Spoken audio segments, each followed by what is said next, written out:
Hola, ¿qué tal amigos y amigas que nos escuchan a través de redes sociales? Soy el Padre Javier Hernández Raigosa, párroco de Nuestra Señora del Carmen en la Colonia Urdiales en Monterrey, Nuevo León, México. Y el día de hoy, 13 de julio, pues vamos a escuchar la palabra del Señor y a meditar un poco sobre ella para aplicarla a nuestra vida. Iniciamos el día de hoy con la primera lectura tomada del libro del profeta Isaías y dice lo siguiente. Oigan la palabra del Señor, príncipes de Sodoma. Escuchen la enseñanza de nuestro Dios, pueblo de Gomorra. ¿Qué me importan a mí todos sus sacrificios? Dice el Señor. Estoy harto de holocaustos, de carneros y de grasa de becerros. Ya no quiero sangre de toros, corderos y cabritos. ¿Quién les ha pedido que me ofrezcan todo eso cuando vienen al templo para visitarme? Dejen ya de pisotear mis atrios y no me traigan dones vacíos ni incienso abominable. Ya no aguanto sus novinulios y sábados ni sus asambleas. Sus solemnidades y fiestas las detesto, se me han vuelto una carga insoportable. Cuando extienden sus manos para orar, cierro los ojos, aunque multipliquen sus plegarias, no los escucharé. Sus manos están llenas de sangre, lávense y purifíquense, aparten de mí sus malas acciones, dejen de hacer el mal, aprendan a hacer el bien, busquen la justicia, auxilien al oprimido, defiendan los derechos del huérfano y la causa de la viuda. Palabra de Dios. Te alabamos, Señor. Del Salmo 49 respondemos, Dios salva al que cumple su voluntad. No voy a reclamarte sacrificios, dice el Señor, pues siempre están ante mí tus holocaustos, pero ya no aceptaré becerros de tu casa ni cabritos de tus rebaños. Dios salva al que cumple su voluntad. ¿Por qué citas mis preceptos y hablas a toda hora de mi pacto? Tú que detestas la obediencia y echas en saco roto mis mandatos, Dios salva al que cumple su voluntad. ¿Tú haces esto y yo tengo que callarme? ¿Crees acaso que yo soy como tú? Quien las gracias me da, ese me honra, y yo salvaré al que cumple mi voluntad. Dios salva al que cumple su voluntad. Y del Evangelio, tomado del Evangelio según San Mateo, escuchamos. En aquel tiempo Jesús dijo a sus apóstoles, no piensen que he venido a traer la paz a la tierra, no he venido a traer la paz, sino la guerra. He venido a enfrentar al hijo con su padre, a la hija con su madre, a la nuera con su suegra, y los enemigos de cada uno serán los de su propia familia. El que ama a su padre o a su madre más que a mí, no es digno de mí. El que ama a su hijo o a su hija más que a mí, no es digno de mí. El que no toma su cruz y me sigue, no es digno de mí. El que salve su vida la perderá, y el que la pierda por mí la salvará. Quien los recibe a ustedes me recibe a mí, y quien me recibe a mí recibe al que me ha enviado. El que recibe a un profeta por ser profeta, recibirá recompensa de profeta. El que recibe a un justo por ser justo, recibirá recompensa de justo. Quien diere, aunque no sea más que un vaso de agua fría, a uno de estos pequeños por ser discípulo mío, yo les aseguro que no perderá su recompensa. Cuando acabó de dar instrucciones a sus 12 discípulos, Jesús partió de ahí para enseñar y predicar en otras ciudades. Palabra del Señor. Gloria a ti, Señor Jesús.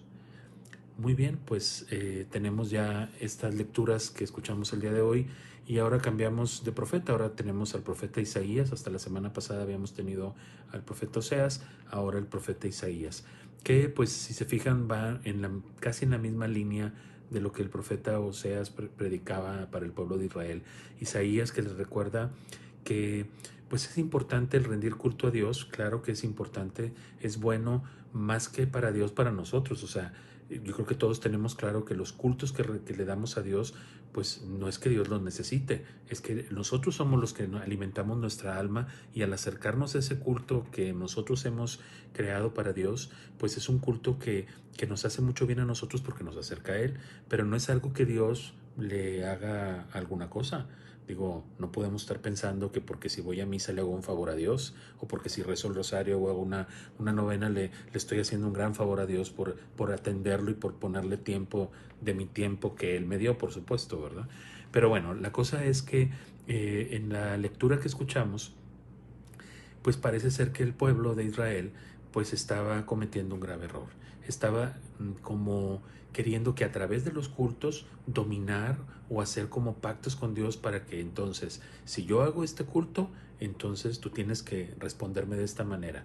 Es un poco como estar queriendo amarrar a Dios con nuestras acciones y decir, yo hice esto, ahora a ti te toca ayudarme con esto.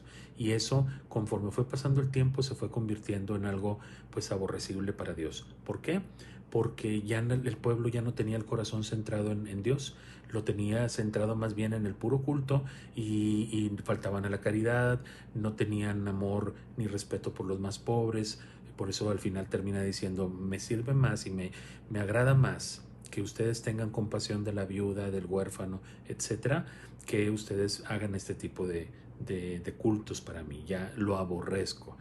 Entonces, un poco para el mensaje de nosotros sería, bueno, reflexionar de qué manera nosotros nos acercamos a Dios. Si pensamos que con solamente ir a misa ya tenemos toda la vida arreglada y entonces solamente nos concentramos a eso o a rezar el rosario o a rezar a tener algún acto de religiosidad popular y pensamos que con eso ya estamos salvados y nos falta caridad, nos falta amor para con los demás. Entonces tenemos que tener cuidado con eso porque yo creo que la lectura es muy clara.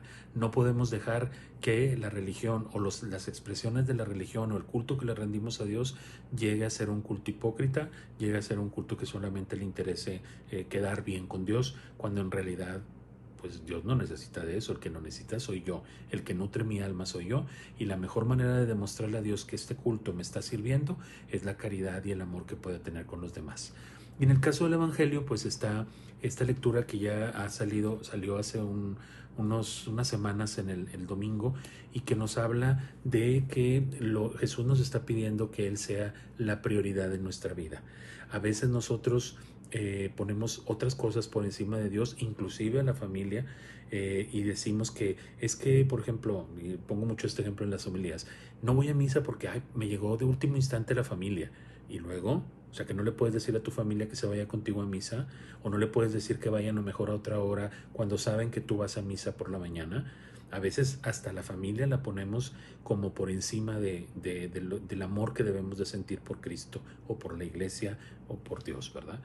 Entonces, yo creo que es muy importante revisar también en qué lugar tenemos ubicado a Dios en nuestra vida, siendo honestos. O sea, no solamente de dientes para afuera, sino de en qué lugar verdaderamente tengo a Dios en mi vida. Lo he puesto como lo primero. Fíjense bien que Jesús no dice que rechacemos a nuestro padre y a nuestra madre o que a nuestros hijos. Jesús quiere que lo tengamos en primer lugar. Y si nosotros somos sinceros con esto, sabemos que cuando ponemos en primer lugar a Dios, todo lo demás adquiere un sentido y se pone en orden. Cuando nosotros le damos la prioridad a otra cosa o a una persona o a al dinero, al placer, etcétera, la vida se nos desmorona. Entonces, realmente el Señor por eso pide que nosotros lo veamos como lo primero en nuestra vida. Entonces, revisar estas acciones, revisar cómo nosotros nos relacionamos con Dios y en qué lugar lo tenemos puesto. Llama mucho la atención también que habla sobre la cruz, tomar la cruz. Y yo alguna vez les explicaba también esto. Tomar la cruz no significa estarse quejando de los problemas que uno tiene. Significa que esos problemas y esas dificultades, esas situaciones difíciles que tengo en mi vida, que por alguna situación las estoy viviendo, pues pedirle al Señor que me ayude para que juntos podamos salir adelante y que entonces esa cruz que tomo de su mano sea una cruz más llevadera, una cruz en la cual me sienta apoyado yo por Él. Acuérdense, vengan a mí todos los que están agobiados y cansados por la carga, que yo los aliviaré. No nos va a quitar el problema el Señor, sino nos va a aliviar esa carga. Aprendan de mí que soy manso y humilde de corazón y encontrarán descanso. Que el Señor te bendiga, que tengas un excelente día, cuídate mucho, te doy mi bendición. La bendición de Dios Todopoderoso, Padre, Hijo y Espíritu Santo, descienda sobre ustedes y permanezca para siempre. Cuídense mucho, chao.